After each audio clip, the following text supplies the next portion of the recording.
Giro de notícias. Eu acabei de gravar um vídeo muito interessante abordando a cobertura da imprensa sobre o Fluminense e Palmeiras, né? E o Flamengo e Palmeiras nesse último domingo. Vou publicar já já, mas teve notícia muito importante enquanto eu gravava. E aí, meu amigo, a notícia aqui tem prioridade. Notícia extremamente relevante é de que André teve febre. André, jogador do Fluminense, teve febre e pode ficar de fora do jogo contra o Corinthians. Não treinou nesta segunda-feira na reapresentação do time. Ou seja, pode vir problema por aí. Mas a gente tem outros assuntos também, como, por exemplo, a definição da carga de ingresso para os visitantes. Por que você nunca toca nesse assunto? Por que você está falando do nada de carga de ingresso? Tá abordando isso? Pelo seguinte, o Fluminense e o Corinthians fizeram um acordo sobre carga de ingressos. Isso porque na Libertadores, quando teve Corinthians e Flamengo, teve uma confusão muito grande entre flamenguistas, entre a diretoria lá do Corinthians e a torcida do Corinthians, porque a Libertadores obrigava naquela fase, né, nas quartas de final, o mandante dar pelo menos 4.000 ingressos para o visitante.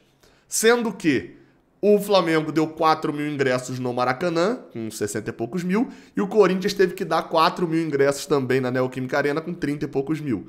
Isso ficou desbalanceado. Na Copa do Brasil, isso não tem necessidade, então teve o acordo entre a presidência do Fluminense, a diretoria do Fluminense, e a diretoria do Corinthians de uma carga de ingresso dupla. 6% para eles no Maracanã, 6% para a gente lá na Neoquímica Arena. Sendo assim, o Fluminense dará aos corintianos cerca de 3.500, 3.600 entradas, né, ingressos para corintianos no Maracanã, que é aquele setorzinho padrão lá mesmo, a norte superior, lá não sei se a entrada é ou F, né, aquele cantinho lá na norte, cerca de 3.600 ingressos, né, um espacinho até provavelmente vai estar lotado de corintianos, e lá na Neoquímica Arena serão aproximadamente 2.900 tricolores no estádio do Corinthians, também naquela mesma área que é a bandeirinha de escanteio para quem tá vendo à direita da cabine, para quem tá vendo na televisão.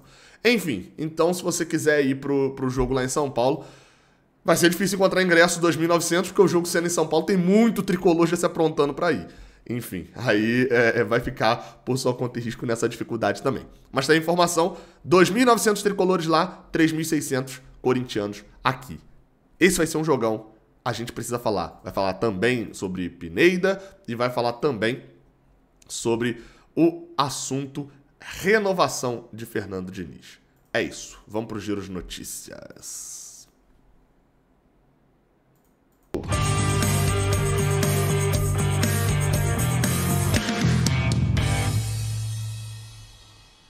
Seja bem-vindo, você guerreira de todo o Brasil, de todo o mundo, aqui é o canal Raiz Tricolor. Se você não me conhece, eu sou Gabriel Amaral, eu sou jornalista por formação e sou tricolor de coração. Você deixa seu like aqui embaixo, você se inscreve aqui no Raiz Tricolor para dar aquela moral pra gente e vem comigo pra gente poder abordar os outros assuntos. Como eu falei, a gente tem assunto importante para poder tratar. E o primeiro deles é sobre renovação de Fernando Diniz. É um assunto importante? Mas eu confesso que contrato de treinador, assim, é tão complicado, né? Tipo, dificilmente a gente só vê... dificilmente vê um treinador não saindo porque tem contrato, né, e tal. Enfim, informação do Netflu, do Paulo Brito, de que o Netflu, na publicação, né, diz que Fernando Diniz, que tem contrato só até o final desse ano, é bem visto, né, pela diretoria do Fluminense, sempre foi bem visto, principalmente pelo Mário Bittencourt, pelo Paulo Angione também, vem conseguindo bons resultados e tem uma boa relação com o elenco, né, conseguiu trazer o elenco junto com ele, não tem qualquer tipo de problema de relacionamento. Enfim, então neste momento há uma conversa sobre renovação de contrato do treinador para o ano que vem. Acho justa, cair nessa ladainha de quem analisa pouco e vocês sabem, eu não gosto, eu sou sincero quando eu sou raso no tema, né? De que, Diniz, o trabalho dele sempre tem uma queda. Queda de Fernando Diniz. Não caiu muito nessa, porque são trabalhos e trabalhos, ele às vezes é refém do próprio sucesso, e esse sempre é muito engraçado, porque isso só aconteceu no São Paulo, no próprio Fluminense mesmo, a queda dele é o quê? No Brasileirão? Ele nem tinha ido tão bem no estadual, assim. Tinha os clássicos ali que ele tinha ido bem, principalmente contra o Flamengo, na verdade.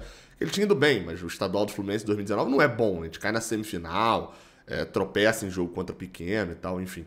Então, gostaria, achei interessante a renovação, só que, segundo o Netflix, ainda não foi cravada a renovação e tal, porque o Mário tem eleição no final do ano. Eu confesso que não vejo qualquer problema e lembro, inclusive, do que aconteceu com o Abad. Teve gente de torcedor assim, falando, pô, o Mário tá assinando um monte de contrato de jogador pro ano que vem, sendo que ele nem sabe se vai ser presidente. Sim. Porque ele é o atual presidente. Muita gente não lembra, mas o Abad, em 2019, ele assinou vários contratos no início do ano, né? O Fluminense teve uma reformulação ali de 18 para 19, e ele só assinava, eu falava isso daqui no canal, não comentava tanto ainda dessas decisões, né? Mas ele só assinava até dezembro, né? A gestão de futebol do Fluminense assinava até dezembro, porque a eleição seria em novembro, e ele não ia deixar o jogador com o contrato amarrado para a gestão seguinte. Porque, enfim, era uma escolha dele e tal. Isso pode, a princípio, parecer uma responsabilidade muito grande, né? Pô, não vou deixar um contrato que às vezes o próximo que entrar não vai ter como romper e tal. Mas pensando em futebol, isso é horroroso, pô. A gente perdeu o Johnny Gonzalez, que até aquele momento era uma peça importante. Perdemos Johnny Gonzalez, Danielzinho, Caio Henrique, Alan. A gente perdeu uma série de jogadores e teve outros que renovaram. Por exemplo, Dodi, se eu não me engano, tinha contrato só até o final do ano. Renovou. O Fluminense, por exemplo, conseguiu efetuar a compra de Nino também no final daquele ano. Poderia ter perdido o jogador. Então, assim, foi uma série de jogadores que a gente poderia ter perdido e alguns a gente perdeu no final daquele ano porque não tinha contrato pro ano seguinte. É óbvio, você pode errar dessa forma, assim como você pode fazer um contrato de 2 anos com um jogador que não rende, né? E esse jogador que não rende vai ficar para a gestão seguinte também se tiver uma bate-chapa. Mas me parece mais prudente o gestor seguinte chegar e ter 1 ano de contrato com 10 jogadores, que metade é ruim e metade é bom, do que ele chegar e não ter contrato com ninguém. Porque para achar o bom no mercado seria difícil também. Enfim, vamos ver como é que vai ser sobre o Fernando Diniz. Você acha errado renovar com o Fernando Diniz? Só curiosidade mesmo. Porque sempre que tem essa questão de renovação, eu penso, alguém quer o cara que a gente está renovando agora? Ele precisa de motivação, né? Tipo, renovar lá o contrato para dar aquele boost de motivação? Se a resposta é não para os dois, você não precisa renovar. No caso do Fernando Diniz, acho que a resposta é não para motivação, né, em questão de renovação, mas é sim para outros quererem. Então, não sei. Vamos ficar na guarda aí para ver sobre essa questão de renovação de contrato de técnico. Outro assunto é sobre Mário Pineda. Essa informação ela vem do Match Deportes, que é uma publicação, uma rádio, né, lá do Equador. Eu vi essa informação no Fluminense Stuff. Né? Ótima, recomendo demais, tá? É uma das poucas coisas que eu recomendo de olho fechado. Essa página no Twitter, Fluminense STUFF, Stuff, né, que se fala. O empresário de Mário Pineda deu uma entrevista, perdão, empresário não, presidente do Barcelona de Guayaquil, que lembrando, Pineda está emprestado ao Fluminense, né? O Carlos Alfaro Moreno, deu uma entrevista a essa rádio, Match Deportes, e falou algo o seguinte, assim, né, traduzindo, né? O Pineda está emprestado, tem uma opção de compra. O Fluminense tem até o final de outubro para poder fazer essa opção de compra, exercer essa opção de compra. Caso o contrário, o Mário Pineda volta ao Barcelona. Óbvio, ele volta ao final do ano, né? Para quem, acho que, né, todo mundo consegue entender. Imagino que seja isso. O empréstimo, não sei se alguém causou confusão com isso, assim, a frase realmente pode ficar meio confusa, mas não faria sentido. O contrato de empréstimo de Pineda é até dezembro. O contrato de empréstimo de Pineda é até dezembro. O Fluminense tem até o final de outubro para poder avisar. Alô, Barcelona? Então, eu vou exercer, tá? Manda o contrato que eu vou exercer a opção de compra. Tá, beleza. E aí o Fluminense exerce a opção de compra e em dezembro, janeiro, ele vira jogador do Fluminense, o Fluminense comprou. Isso não deve acontecer, tá? Spoiler, não deve acontecer. Não acontecendo, o que acontece? O Fluminense não fala nada. Ou avisa que não vai comprar, né? Se quiser ter uma boa relação com o clube e tal. Mas, por exemplo, o Fluminense pode não falar nada, e se não falar nada, bateu o dia 1º de novembro, o Barcelona de Guayaquil sabe. Acabando o contrato de empréstimo, que vai até dezembro, Mário Pineda retorna pro Barcelona de Guayaquil, porque o Fluminense não tem interesse na compra do jogador. Então, assim, ele não sai do Fluminense em outubro. Importante dizer isso, né? Quer dizer, até pode sair de voltar pra lá, mas não faria sentido nenhum fazer isso no meio da temporada. Mas o contrato dele é até dezembro, então não tem saída de jogador por agora, não. Agora o assunto André. Assunto meio bosta, né? Mas, enfim, assunto importante. Eu vi no Vitor Lessa, mas o Vitor Lessa estava referenciando o Netflu. Então acredito que a informação saiu primeiro lá no Netflu. De que André se apresentou nessa segunda-feira com febre para treinar. E com isso ele obviamente não treinou, né? Enfim, pode ser uma outra complicação. Febre, lembrando, febre não é doença, né? Febre é sirene, né? É o alerta de que seu corpo tá com alguma coisa. Ele não treinou, foi liberado, né, do treinamento da segunda-feira. Aí, no Netflu, eles colocam que aparentemente tá tudo bem com o jogador e que o Fluminense, isso não é o Fluminense, né? Que eles aguardam que ele treine normalmente na terça e vá pro jogo. Mas ligou-se um alerta para, né, você tirar o sono de Fernando Diniz pensando em como montar o Fluminense contra o Corinthians sem André. Enfim, vamos lá. Quais são as opções de Fernando Diniz? Eu acho que são 3 opções muito claras. O Wellington, né, que é a terceira opção, acho hoje na cabeça de Fernando Diniz, tá sem jogar um tempão, jogou 2 minutinhos contra o Santos num jogo que já tinha desfalques, etc.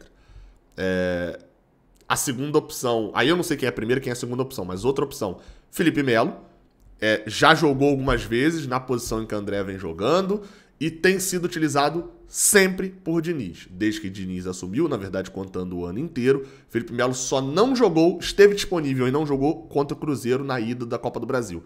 Em todos os outros jogos, Felipe Melo entrou em campo. Então acho justo dizer que ele é uma opção, sim, muito clara para Fernando Diniz. E a outra é Martinelli. Só que Martinelli, para quem não lembra, ele subiu pro profissional. Ali subiu meio que junto com o André. André não conseguiu render naquela primeira temporada em 2020 com o Odair Hellmann. Ele faz até uma partida bem ruim contra o Sport na Ilha do Retiro, que a gente perde por 1-0. Foi antes de ser eliminado pro Atlético Goianiense. Enfim, André não conseguiu se firmar, desce para jogar sub-23 e tal, e estoura depois em 2021. Martinelli sobe ainda em 2020, mas se encontra muito bem. Logo depois, ali na saída de Odair, ele começa a jogar e Marcão depois efetiva ele como titular no lugar de Hudson, jogando ao lado de Iago. Era aquele meio de campo do Fluminense que tinha Martinelli, Iago, Nenê, Luiz Henrique, Luca e Fred, ou Luiz Henrique, Luca e Felipe Cardoso, em alguns pedaços ali da reta final. Ou seja, Martinelli jogando como o primeiro homem, jogando na função que André faz hoje, sendo o cara que vinha ficar entre os zagueiros, sendo o cara da saída de bola por dentro, do dinamismo. E pra mim aquele foi o melhor Martinelli que a gente viu até agora no Fluminense. Todos os treinadores que vieram depois não repetiram o uso que Marcão, em partes Odair, mas principalmente Marcão, deu a ele.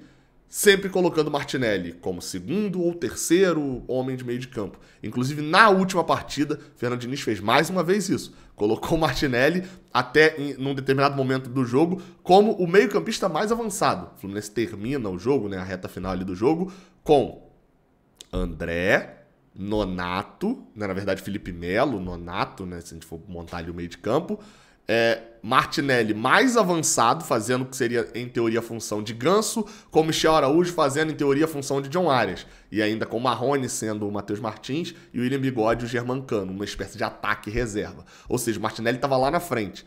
Então, se você me perguntar, Gabriel, quem você iria? Martinelli, acabou. Ponto final, acabou o vídeo aqui, até a próxima, valeu. Martinelli, não tem discussão pra mim. Só que tem 2 fatores. Diniz, Felipe Melo. Me parece bem óbvio. Ele vai escolher Felipe Melo, porque não só pela escolha do Felipe Melo, mas que teria no seu principal motivo o extracampo. Corinthians, antigo rival, ele impõe respeito, etc. Bola e físico, o Felipe Melo não vem tendo para ganhar essa vaga. Vem até dizendo que o Wellington jogou mais nesse ano, já teve melhores partidas do que as últimas de Felipe Melo, sem dúvida. E o segundo motivo ele não enxerga Martinelli nessa posição. Me parece isso. Pode construir algo de outra forma, pode inventar 3 zagueiros, pode puxar o John Kennedy de volante, que Diniz é maluco. Mas dentro do que é o óbvio, ele provavelmente escolherá Felipe Melo. Tomara, Deus, que André se recupere. Seja só um susto, um pequeno probleminha e ele não treinou na segunda-feira. Tomara. Se tiver informação, a gente volta já já. Valeu.